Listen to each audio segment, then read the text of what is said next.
वाला। जालंधर नाम के गांव में नवीन नाम का एक पतला लड़का रहता था।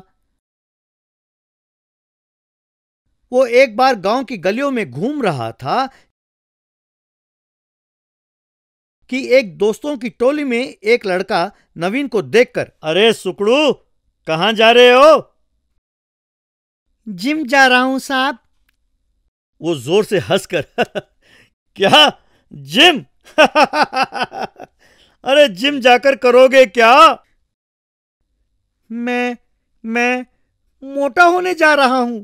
वो और जोर से हंसकर अरे सुकड़ू, कभी अपने आप को आईने में देखा है? तुम्हारा बाप भी सुकड़ू है, तुम्हारी मां सुकड़ी है, अब पूरा परिवार सुकड़ू है ना? कहकर हंसने लगा। अपने और अपने परिवार का यूं मजाक उड़ाता देख नवीन बहुत दुखी हुआ। अगले दिन जालंधर के गलियों में माइक पर एक घोषणा हो रही थी, आओ भाई आओ, आज शाम को जालंधर गांव में दंगल होगा, आप सबका स्वागत है। यूं ऐलान कर रहा था। उस शाम को नवीन दंगल देखने गया। वहां एक पहलवान ट्रक को अपने एक हाथ से खींच रहा था। यह कमाल देखकर सब ताली बजा रहे थे। नवीन मन में, मैं भी उसकी तरह ट्रक खींचना चाहता हूं, सबकी प्रशंसा पाना चाहता हूं, पर क्या करूं, कहते हुए अपने शरीर को देखकर दुखी हुआ। एक पेड़ के नीचे बैठकर दुखी होते हुए आसमान की ओर देखते हुए, हे भगवान, मुझे इतना पतला क्यों बनाया, कहकर निराश हुआ।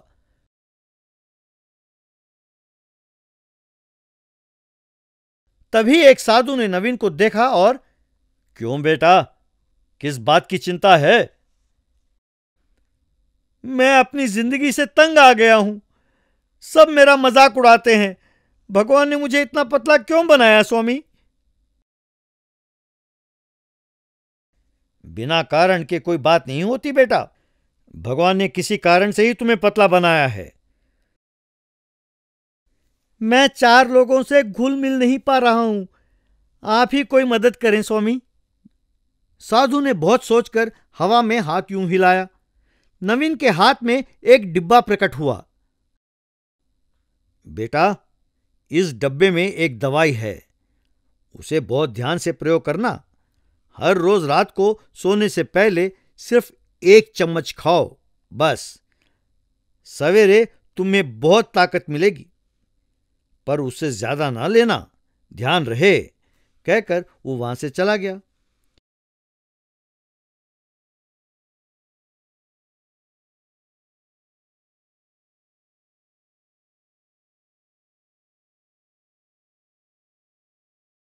उस रात को नवीन ने 1 चम्मच दवाई लिया और सो गया।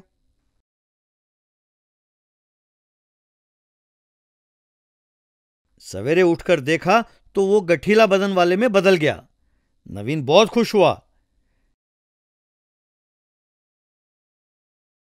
गलियों में गया। सब नवीन को देखकर हैरान हुए। अपने इस ताकत का प्रदर्शन करने के लिए वो भी दंगल में जाकर ट्रक को खींचा। मैं जालंधर गांव की ओर से दंगल के लिए तैयार हूं, कोई भी मुझसे मुकाबला कर सकता है। इस बात को सुनकर एक पहलवान, तुम्हारी ये हिम्मत कि तुम मेरे सामने खड़े होकर चुनौती देते हो, कहते हुए वो दंगल के लिए आया।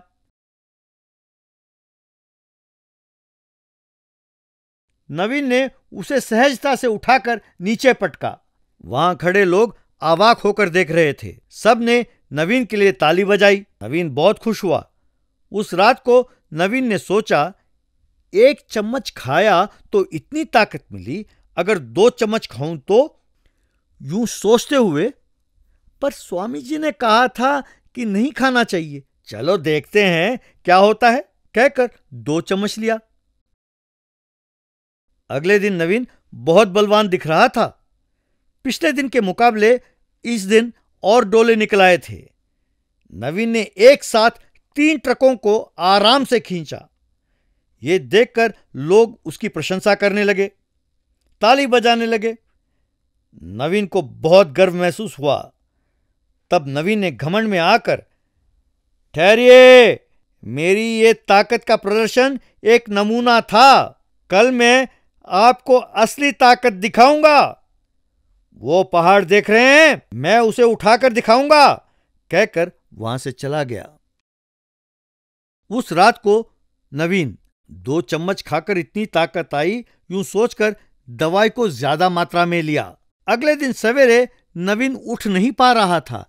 शरीर बहुत मोटा हो चुका था, बिस्तर से एक कदम भी नहीं चल पा रहा था।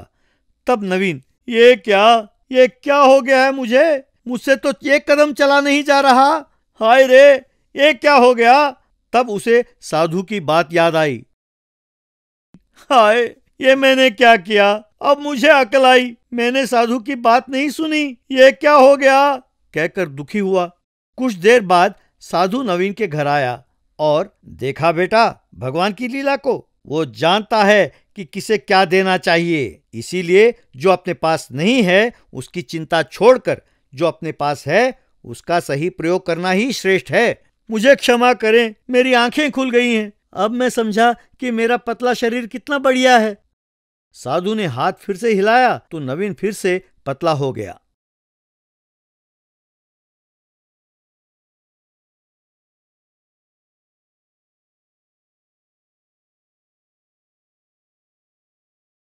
ये जलंधर नाम का गांव है। इस गांव में सुजित नाम का पहलवान हुआ करता था। एक बार सुजित एक एस्ट्रोलॉजर के पास जाकर, गुरुजी, आज मैं प्रतियोगिता के लिए जा रहा हूँ, जीतूंगा कि नहीं बताइए ना। एस्ट्रोलॉजर ने कुछ गोले फेंक कर 1 2 6। हाँ सुजित, आज प्रतियोगिता में तुम्हारी जीतने की संभावना कम है। एक तरफ तुम पे शनि का साया तो दूसरी तरफ राहु, मुश्किल है। ये बातें सुनकर सुजित मायूस हो गया। प्रतियोगिता में प्रतिद्वंद्वी बहुत बुरी तरीके से सुजित को हरा दिए। सुजित को बहुत चोट लगी और वो घर आया। घर पर उसकी पत्नी गौरी उसका ये हाल देखकर, ओ जी, पता है आप क्यों हारे? क्योंकि आपने उस ज्योतिषी की बात मानी। ये बातें सुनकर सुजित को गुस्सा आया। अपना मुंह बंद करो, उस ज्योतिषी के खिलाफ एक शब्द मत कहो, वे बहुत महान हैं, कहा। गौरी को समझ आ गया कि उसका पति अब किसी भी बात का यकीन नहीं करेगा और वो चुप हो गई। अगले दिन सुजित फिर एस्ट्रोलॉजर के पास जाकर, गुरुजी, जैसे आपने कहा वैसे ही हुआ। कहिए स्वामी, क्या मैं अब कभी स्टेट चैंपियन नहीं बन सकता? जरूर बनोगे बेटे, लेकिन कुछ समय लगेगा। 2020 में एक चमत्कार होगा, तब तक तुम किसी भी कुश्ती की प्रतियोगिता में ना जाओ तो बेहतर होगा। फिर तब तक मैं क्या करूं स्वामी जी? इस गांव में बहुत सारे तुम जैसे दुखी लोग हैं, तुम्हें उनकी मदद करनी होगी। कल से तुम गांव जाकर मेरे बारे में और मेरी महिमा के बारे में सबसे कहो, और तुम्हारा साथ देने मैं अपना सबसे प्रिय भक्त गोल्डमैन को भेजता हूँ। अगली सुबह एस्ट्रोलॉजर के कहे अनुसार गोल्डमैन और सुजित पड़ोसी गांव के बीच एक पेड़ के पास जाकर, भाइयों और बहनों, हमारे गांव में फ्रॉडी बाबा पधारे हैं, उनकी महिमा कुछ छोटी मोटी नहीं है, कहकर सुजित तारीफ करने लगा। हाँ, पहले मैं भी बहुत गरीब था। फ्रॉडी बाबा के आशीर्वाद से मैं दुबई गया, वहाँ बहुत पैसा कमाया, अब मैं बहुत अमीर हो गया हूँ। इस तरह वे दोनों फ्रॉडी बाबा के बारे में अच्छा प्रचार करने लगे। उस रात सुजित घर आने के बाद गौरी, काम कसरत छोड़कर यूं घूमते फिर रहे हो, अगले हफ्ते आपका मैच है ना, उसके लिए मेहनत कर सकते हो ना। ज्योतिष ने कुछ महीने कुश्ती खेलने मना किया है। 2020 में मेरे साथ कुछ चमत्कार होने वाला है, ऐसे कह रहे थे। ये बातें सुनकर गौरी बहुत निराश हो गई। वो अपने पति को यूं ना देख सकी और अगले दिन सुजित, गौरी गौरी। कुछ देर में गौरी आई। इतनी देर कहाँ गई थी? पूछा। ज्योतिषी के पास गई थी, उन्होंने आपको ये लकी स्टोन देने कहा है। कहते हैं कि जहाँ भी आप ये स्टोन लेके जाओगे वहाँ आपका अच्छा ही होगा। आप इतने बलवान हो जाओगे कि पहाड़ को भी तोड़ सकते हो। हाँ क्या? लाओ मुझे दो, कहकर उसे छुआ। वाह, चमत्कार! ये इतना शक्तिशाली है, न जाने ऐसे लग रहा है जैसे कोई अंदरूनी शक्ति मुझ में प्रवेश कर रही है। वाह! पता नहीं जी, वे ज्योतिषियों पर यूं भरोसा कर सकते हैं क्या? मेरे गुरुजी ने कहा तो जरूर होगा। हाँ क्या? तो ठीक है, कल के कुश्ती प्रतियोगिता में भाग लेकर जीत के दिखाओ, देखते हैं। ठीक है, कहकर वो पूरा दिन कसरत करने लगा। अगले दिन सुजीत प्रतियोगिता में अपने झांगों को शक्तिशाली रूप में मारकर दूसरे प्रतियोगियों को पीट पीट कर हवा में उठाकर फेंका और इस तरह अच्छे से प्रतियोगिता जीत गया। सुजीत सुजीत सुजीत कहकर चिल्ला रहे थे। ये देखकर सुजीत बहुत खुश हो गया। तब सुजीत अपने पत्नी गौरी के पास आ गया। देखा ये स्टोन का चमत्कार, कहा था ना कि मेरे गुरुजी कभी गलत नहीं कह सकते। ओ जी, ये स्टोन आपके गुरुजी ने नहीं दिया। ये स्टोन हमारे घर के ही ईंट का एक टुकड़ा है। इसमें कोई शक्ति नहीं है, सारी शक्ति आप ही के भीतर में है। आपके जीतने से इस स्टोन का कोई लेना देना नहीं है, बस आपका आत्मविश्वास बढ़ा होगा इससे और कुछ नहीं। अब तो समझ जाइए, केवल भाग्य पर छोड़ने से अच्छा अपने शक्ति, बुद्धि और मेहनत पर विश्वास कीजिए। ये बातें सुनकर सुजीत को एहसास हुआ।